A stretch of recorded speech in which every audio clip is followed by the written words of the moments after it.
A lot can change in a year, and seemingly a lot more can change in a little bit less than a year.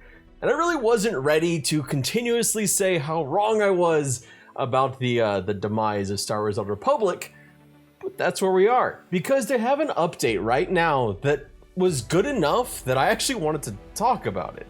It's an update you may have even already heard of, an update that is going to be refreshing some of the graphics in Star Wars: The Old Republic, an update that will finally be bringing some of the Broadsword created story content, as well as something new that might actually be really helpful to creating more content and opening up the world of Star Wars, I guess, a galaxy of Star Wars: The Old Republic, in a way that really hasn't been done in a while. Let's talk a bit about the update and why this is actually kind of a really good thing for an MMO that is aging, and I think many of us had put out to pasture, or maybe that was just me. Which is a really sad state of the game, and makes me wonder just how much longer does this game have left? And can this move to Broadsword just be another nail in the coffin of a game that's already kind of struggling? It seemed to me like the Old Republic needed more resources, not less, but that's not really in the cards, at least it doesn't seem that way. Though I did also say this. Let's try and spin a positive out of this news. And no, sorry, it's probably not going to be for the Old Republic. There is one positive, and that's that this could be a win for Broadsword. Broadsword will be inheriting a game that is the youngest in its catalog by far. With Ultima Online having launched in 1997 and Dark Age of Camelot in 2001, the Old Republic is 10 years younger, having launched in 2011. It will also be the game with the largest IP and the largest peak player base, one that by 2019 had made EA about $1 billion in revenue, a game that EA will continue to produce. Now, Broadsword will get to try its hand at the game, and will be doing so with some of the team who had already been working on the game. Perhaps this could be a similar success story when we saw what happened with the creation of Standing Stone Games from Turbine for Lord of the Rings Online. But honestly, this could be the sign we've been waiting for, that EA leaving Star Wars: The Republic to Broadsword may have been the best thing to happen to Star Wars: The Old Republic. It's not a phrase I thought I was going to be saying. When we say a graphics update is coming to Star Wars: The Old Republic with update 7.6, it is not a graphic overhaul, but it is getting a graphic update, one that will make a marked difference in how things look.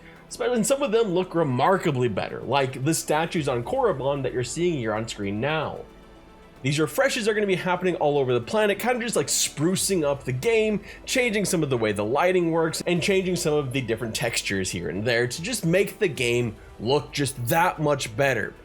As a reminder, this game is now over a decade old, and so this is perhaps a little bit past due. In addition to the refreshes of the planets, they've also taken a crack at updating character models. Some have been more noticeable than others, but it's one of those little refreshes that I think threads the line for MMO players. It's not as big as divisive as EverQuest new player models from 1999 to 2001 that still remains divisive today. I'm not shitting you. Whenever I put up B-roll of EverQuest and it just so happens to have maybe some of the Luckland models in it, I get shit for it. So yeah, at least it's not that divisive. Except that a quick browsing of the forums finds that many players are upset that it seems like many of their characters, when they transport them to the PTS, look like they have aged 20 years. So here's hoping they can find a way to make this work a little bit for everyone involved and still upgrade the character models. These updates to me are a very important step for MMOs when they get older, because it's really important to bring the graphics kind of up to par with what's expected, because even though you can rely a lot on your older players, well, some of them, about to say something dark, some of them move on to other games and you need new players to keep playing. I don't know if I should keep this in the video. Should I keep this in the video? If I kept this in the video, oops. But these kind of graphical updates, I always kind of wonder. I wonder about the players that just want the nostalgia factor of that's what the game looked like and I don't want any changes, or the players that want a complete revamp, the players that want like, hey, no, rebuild it in Unreal Engine 5 kind of players. And so I'm curious, so let us know down in the comment section, are these graphical updates enough for you, or are they too much for you? I'm curious to know like kind of a consensus of which way are you going here with these Star Wars Old Republic updates? Just let us know down in the comment section below. Moving away from the visual side, let's talk a little bit about story and dynamic events. One of the common comments I saw in a video I did a few months ago about Star Wars Old Republic was about how since EA shipped the game off to Broadsword and washed their hands with it, there really hadn't been any story content. Or at least not story content that wasn't more likely than not just backlogged content from EA when they were in charge. The storyline update coming from 7.6 it's Broadsword. It's gonna be Broadsword. We're well over a year past at this point. But it does come with a bit of a caveat because it's not coming yet. It's been delayed. So it's not great, in all honesty, that the story part has been delayed, but they're saying they want to polish it up a bit more, they want to make it a bit better. And with the state of story content for Star Wars: Old Republic, for years at this point, I think any polish is a good thing. It's been a very, very long time since a game got a fully fleshed out story expansion, which is essentially the core of this game, and it's largely been drip fed for a while since the last expansion, Legacy of Sith, in 2022, though most will probably point to Onslaught back in 2019 or even earlier for the more substantive stories. That means that it's not just a Broadsword thing, this was EA as well, for years and years under EA and BioWare. Although for me, the Revan storyline and the class stories will always be like the peak of storytelling of this game. Like, I actually made alts just to go play their stories in this game. So knowing that this is delayed and everything, and that, you know, the story that we'd get may or may not be good, that wasn't actually the part of this section that got me excited. There's actually something called dynamic events.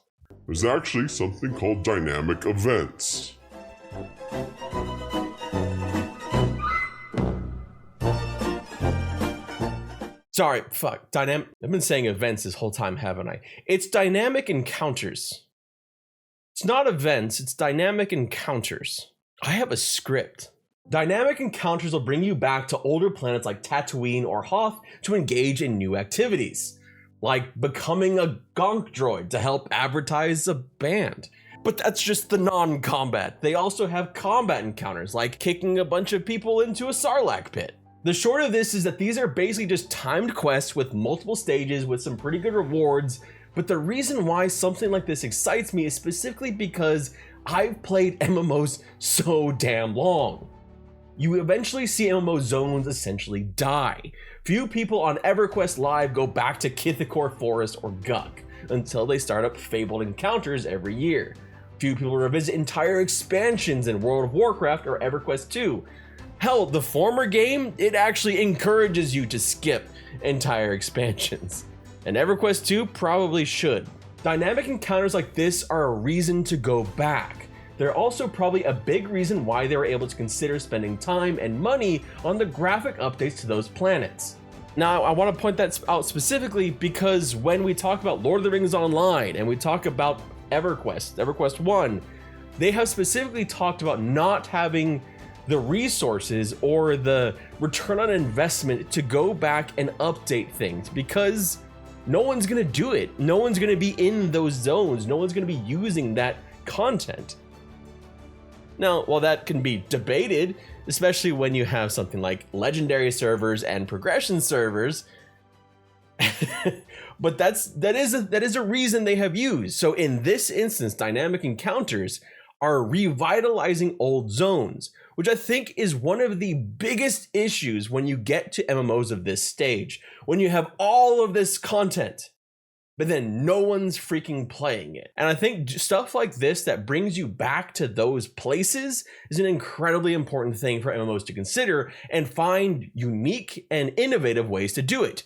and this is one of them. It may not be the best way to get people to go back to old zones, but it is at least a way to do it. And Star Wars: Old Republic has actually been pretty good about that with things like the Rakghoul Plague and stuff like that, encouraging you to go back to old zones. I just personally wish these dynamic encounters were a bit more like the Warhammer style public quest to actually make it feel a little bit more like an MMORPG and a little bit less like an RPG. But we'll more on that in just a sec. But the public quests, I think I would just want that in like every MMO if I could, because that was one of my favorite things from Warhammer Online. This is new content for the game, but it's also content that I think they could really expand on. It's content that has a low floor, but also perhaps a high ceiling, a ceiling of a lot of different ways to utilize this content, with different kinds of raids and invasions and group content and all different ways to bring players back to old planets so they can enjoy those planets, because Star Wars: Old Republic has been around for over a decade, and there's actually quite a bit of content to go and explore beyond the story. The main story. I mean, and if they could find some way to like tie the light versus dark system into this, I think it could be really cool. Oh yeah, and you know, if you like Star Wars: Old Republic, I mean, guess you do because you're watching this video, but if you like Star Wars: Old Republic, you can actually get some Twitch drops with this update coming as well, because from the time that this update launches in early December, you'll actually have about 28 days from the time it launches to get new Twitch drops, including this mount, which looks really freaking cool.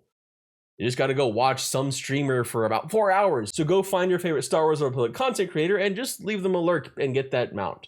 Or if you are a Star Wars: Old Republic content creator, go stream during that time. And you know, to that end, why not also in the comment section, if you haven't already commented about whether you like the graphics or not, leave down below who is your favorite Star Wars: Old Republic content creator, someone that you really like to watch on Twitch, because maybe we can send some traffic their way. Overall, I'm just happy to see this MMO, now closing in on 14 years since it launched, isn't where I thought it would be when EA abandoned it. I feared that within a year this game would be winding down. The signs would be all over that the end was nigh for this game, and yet that doesn't seem to be what's happening. It seems to be thriving, in a sense, away from BioWare and EA. Yes, there are still a ton of issues. I still don't like their free-to-play model, even if it's gotten better in years. Yes, they don't have the population you would hope for one of these big games, and there is a huge struggle with how they develop content. The game was built on an unsustainable model of making these individualized stories for every single class in the game that they've been abandoning for years, and that's something that's going to be difficult. And they also built the game on these cinematic moments, these RPG moments. It is an MMO, but it's an RPG. It's an RPG really before it becomes an MMO. Everything else in the game is just kind of fine. The RPG elements of the game are what make it stand out, and those just happen to be the most difficult thing to make over and over and over again, like every 6 months to a year. But 14 years in, you're not going to suddenly turn Star Wars: Old Republic into more of an MMORPG than really massively multiplayer standing next to each other role-playing game, which is kind of what it's been. So at least in that vein, we still got this substantive, kind of meaty update that I really wasn't expecting. But if you want to hear more of my mea culpa of eating crow about Star Wars: Old Republic, check that in this video right here, where I really just am kind of surprised at how good it is. And also I talk about the one thing that really still needs to happen, which even this update isn't it.